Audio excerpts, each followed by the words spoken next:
최근 여당 유력 정치인의 친인척 특혜 논란이 일고 있어요. 유력 정치인의 사촌동생이 운영하는 강릉의 조명업체가 수의계약 조건을 어기고 강릉시에서 사업을 따낸 사실이 밝혀진 것이죠.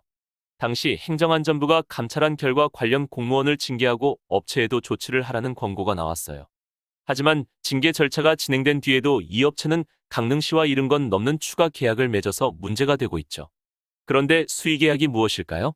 수의란 뜻에 따른다는 의미기에 수의계약이란 자신의 마음대로 상대방을 정하여 체결하는 계약이에요.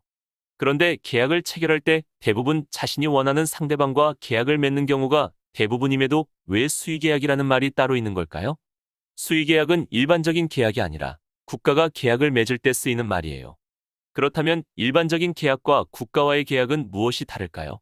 국가나 지방자치단체도 다양한 상품이나 서비스가 필요해요. 이를 정부가 모두 자체적으로 생산하기는 어려우니 국가도 업체와 계약을 통해 이러한 상품이나 서비스를 구매하죠. 이때 필요한 자금은 모두 국민이 낸 세금이 사용되기에 공무원이나 정치인 등이 자기 마음대로 특정 업체와 계약을 한다면 이는 국민의 세금을 이용하여 사적인 이익을 챙기는 불공정한 행위예요. 이를 막기 위해 국가가 주체가 되는 계약은 계약의 상대방을 임의로 정할 수 없고 입찰 경쟁 방식으로 정하고 있죠. 입찰이란 계약을 체결할 때 다수의 희망자로부터 각자의 희망 가격 등을 제출하게 하는 일이에요. 하지만 국가가 모든 계약을 전부 입찰 경쟁하여 체결할 수는 없어요. 이에 몇 가지 예외적인 상황에서는 수의계약을 체결할 수 있죠.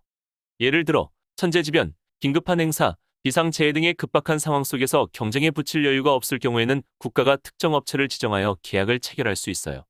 또한 기술이나 상품을 가진 사람이 한 명뿐이라서 경쟁이 성립될 수 없는 경우, 물품의 추정 가격이 2천만 원 이하인 경우 등 경쟁을 통해 계약을 하는 것이 비효율적이라고 판단되는 경우에는 수의계약을 체결할 수 있어요.